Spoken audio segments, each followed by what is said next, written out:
Hello, and welcome to our first podcast, talking with members of the Catena network. I'm Claire Bicknell, owner and founder of the business network Catena. These chats with our members will give us the opportunity to find out more about the businesses and the people who work in them. Today, we're filming at Baresca, a tapas restaurant and bar in Nottingham city centre. It has 3 floors, including a cellar bar, where they have live music. They also mix a great mojito here, but this time of day it's just coffee for us. So come and meet our first guest, who's Patrick Smith, MD of Joshua PR. Hello, Patrick. Hi, Claire. Hi. I've really been looking forward to this, not least because you have possibly one of the best answers to the question. Tell me something about yourself that I wouldn't know by just looking at you. Well, there's lots of things you don't know about me. I'm worried now about what you're going to say. I suspect the one you're referring to is that I've swum the English Channel as part of a relay team twice. Yes, and you are also Catena's first guest on our Catena cast. Excellent. So how does that make you feel? That's great. It's a privilege. Thank you. Good. I'm glad you realise that. So can you tell me a little bit more about your business, Joshua PR? Yeah, well, we're a PR agency, as the name suggests. What we do, we've set up to be a virtual agency, which means that we have no set staff, no sort of set officers. Instead, we build a network of freelancers for each project, for each client. And what we're also doing a lot at the moment, though, is acting as a sort of outsourced marketing director for a lot of our clients. So people that either don't have the skills in-house or perhaps don't have the time, or have someone that wants to run marketing but needs a little bit more experience to help them. So we're doing that for our clients a lot at the moment as well, and that's proving to be quite popular. Lots of collaboration, lots of networking then. Yes, absolutely, yeah. And that's music to my ears, obviously. Tell me, where did your love of swimming come from then? Well, I mean, back in the day, my granddad was one of the founder members of something called the British Long Distance Swimming Association, or the BLDSA for short. So I was a very small child. I was dragged around to lakes throughout the country and sort of forced to watch people swim up and down these lakes. I mean, to be honest, at the time I thought they were mad. It sounds it to me. The water was freezing cold, exactly. And so, I mean, 6 years ago now, I decided I wanted to swim Windermere, which is England's longest lake. Partly as a sort of in memory of my granddad, partly just as an age thing and as a way to get fit again. Had you not swum long distance or open water? No, not at all. Then? I'd never swum open water before. I mean, I always could swim, but was never a swimmer. So I could swim, I don't know, 4 lengths of the pool, but then that's all I swam. So I decided in the April of 2012 that I wanted to swim Windermere. Were you in Olympics inspired, or just it happened? No, it just happened to be that year. Assuming that it would take me 18 months to train up for it, but I swam it in September of that year for the first time. Wow! So how long? What did your training entail? Lots of swimming. I mean, yes. a lot of swimming. I mean, generally, kind of open water and long distance swimming training, you really need to train for 3 things. So you need to do swimming training, obviously. So there's a lot of work on technique, and technique becomes more important when you're doing distance, because you're more likely to injure yourself if you're swimming for 6 hours than 6 lengths. Right, yes. So a lot of technique work and then just a lot of swimming training. But you also need to train for 2 other things. You need to train for the cold. The water is generally 10, 15 degrees colder than swimming pool temperatures. So you need to get your body used to that. Mm-hmm. And it's fine. I mean, pretty much anyone can get used to it, but you need to give yourself some time to get used to it. Yeah. And the third thing you need to train for is the boredom. It's quite an isolating thing to keep your head down in cold water for, well, I'm quite a slow swimmer, for 8 hours at a time.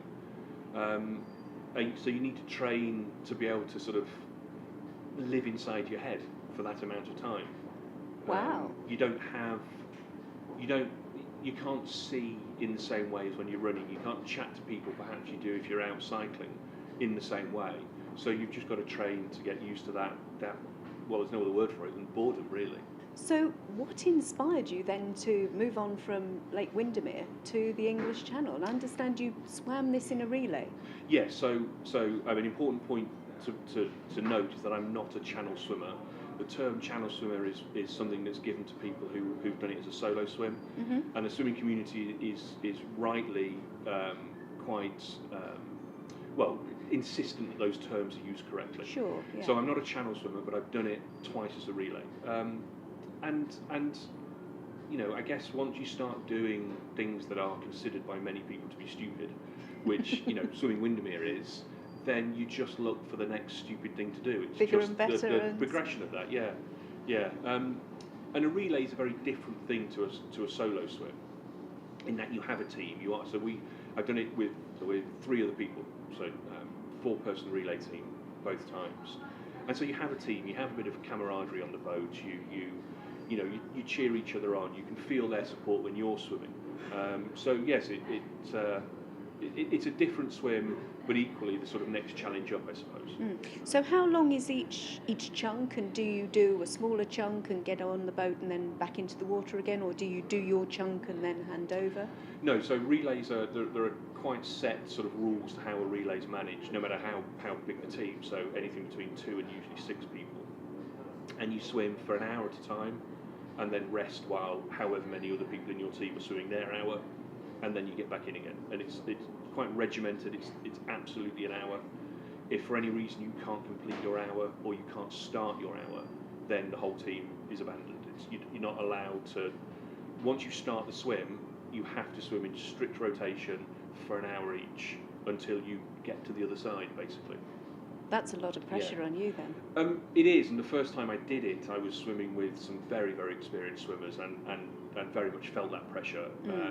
Felt the pressure before we started. Once we got started, I realised that it's just swimming and it's fine, and an hour's okay. And again, if you're used to swimming something like Windermere, which is 8 hours, to swim for an hour is comfortable.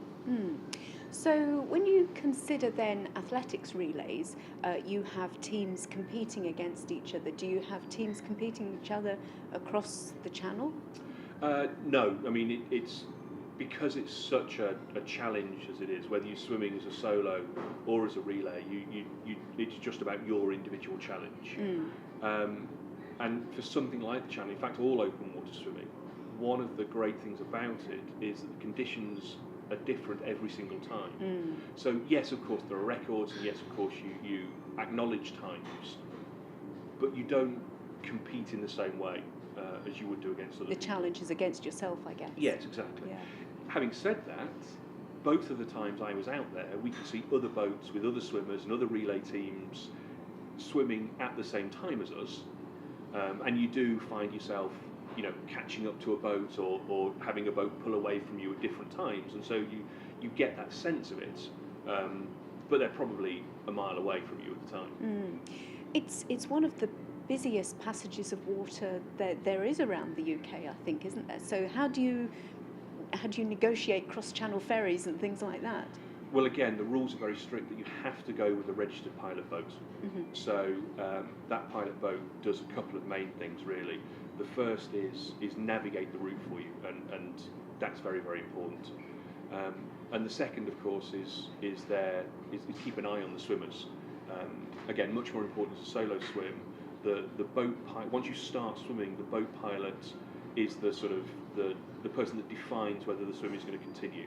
So if you're under any stress as a swimmer, if you look as if you're struggling, the boat pilot will pull you out of the water, and in some senses, and it has happened as almost saved people's lives by doing that. I mean, it can get very extreme at times. Is it because of the pressure that the whole thing will be called off if you're the one that stops it, that you keep pushing yourself to keep going? Well, yes. I mean, in a relay, it rarely is that, but for solo swimmers, once they're in, they don't ever want to get out. Again, you get into the mindset of you only stop swimming when you hit land at the other side. And if things like hypothermia can start to affect you, and tiredness and just general fatigue, then you often, as the swimmer, can lose the ability to make that decision for yourself. Yeah. So someone else has to make it for you. Interesting. So when you get back on the boat, having done your hour's swim, what do you do do you eat? Do you refuel? Because you're not supposed to swim after eating a heavy meal, are you? That's a little bit of a myth. Yes, you certainly don't sit down for a 3-course meal, but yeah, the 2 most important things you do are get yourself dry, and therefore start to warm up as quickly as possible and get some fuel inside you, whether that's sports drinks or lots of things like Jaffa cakes are eaten on relay team boats and so on. Other biscuits are available. Yeah, exactly. And then the third thing you do is cheer your teammates on, whether that's people on the boat who are struggling because they need warming up themselves, or they've been seasick, which often happens, or the swimmer in the water. You spend a lot of time leaning on the edge of the boat, looking over at the swimmer swimming to give them something to focus on and to sort of cheer them on. You mentioned seasickness, actually. That's something I hadn't even thought about, because I'm thinking if you're used to swimming in open water and the current, that the nausea wouldn't affect you, but obviously it does. It generally doesn't affect you when you're swimming. I mean, swimming in the sea is obviously very different than swimming in lakes, but it generally doesn't affect people when they're swimming, but can, in particular on a channel relay team, very much affect them when they're on the boat. And of course, the problem being on the boat for a swim is the boat is therefore going very, very slowly, because it's having to go the same speed as the swimmer. Yes. So every The wave, motion every is... bit of current is exaggerated because you're going so slowly. Yeah. So yeah. You said when you were first training for this that you had to get used to the boredom and sort of filling your mind for 8 hours at a time. So what do you think about? I actually find that the swimming helps me a lot from a business perspective because I find it quite meditative. So some of what I do is just empty my mind, and it's nice and peaceful and relaxing, and it allows me to have no thoughts, which I think can help someone that's mind is full of business stuff most of the time and so on. Amusingly, I was about 5.5 hours into my first Windermere swim when I suddenly realised I forgot to phone my accountant. I must phone my accountant on Monday, which was just a thought that just entered from nowhere. I have no idea. I think a lot about what I'm actually doing. I suppose it's part of the modern term of mindfulness, that you think about, you try and be in the moment, again, and it clears your mind. It's funny, I rarely think about work, I rarely think about business directly, but I often find that I'm clearer in thought after a swim. Yes, I understand that. So you've got a presentation called What I've Learnt from... Let me check my notes. What I've learnt about business while swimming in the English Channel. That's right, So what have you learnt about business? Well, I mean, like I said, one of the first things is just swimming has helped me run my own business in the sense of, I think being fitter helps. I think having that time to clear your mind and meditate and so on. But what I've also found is being someone that A, runs a small business, and B, works with a lot of other people that run small business, I mean very much like yourself. Yeah. That there are some obvious links between the two, and I think that there are some learnings that small business owners can get from some of the lessons I've learned while swimming. So, I mean, one of the very first is the look of almost shock and horror from many people.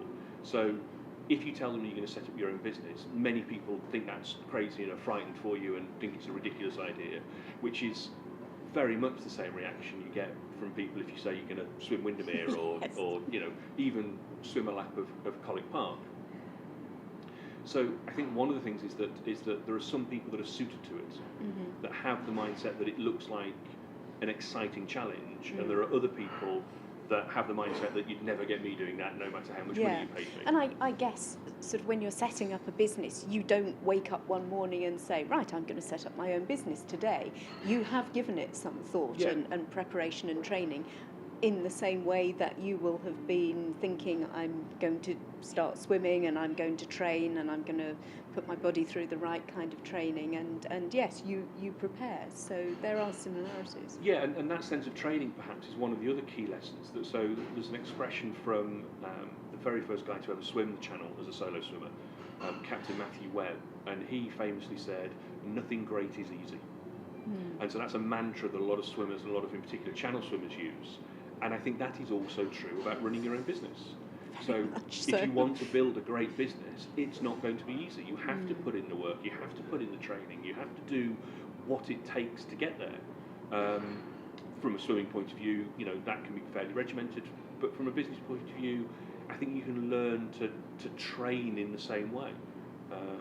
So there are a number. I mean, I talk about a whole range of other things like that, where it is a lesson that I have learned through swimming that I realise directly applies to my business, and I think to many other businesses.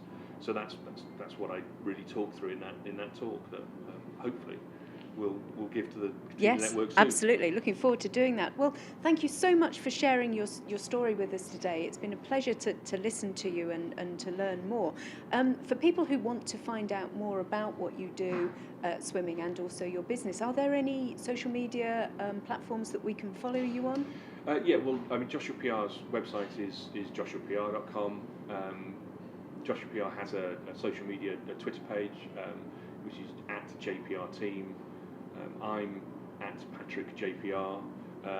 And then if anyone wants to find out more about swimming, I'm happy to receive a question personally, or you can Google the British Long Distance Swimming Association, which is a great association for open water swimming in all its guises. Okay. That's brilliant. Thank you so much. Well, this has been our first Catena cast, so thank you for doing that one, You're very welcome. Patrick. Anyone else who is interested in being involved in that, please go onto the Catena website, which is www.catena-network.co.uk. We have a live customer service there who can take your query and relay that back to me.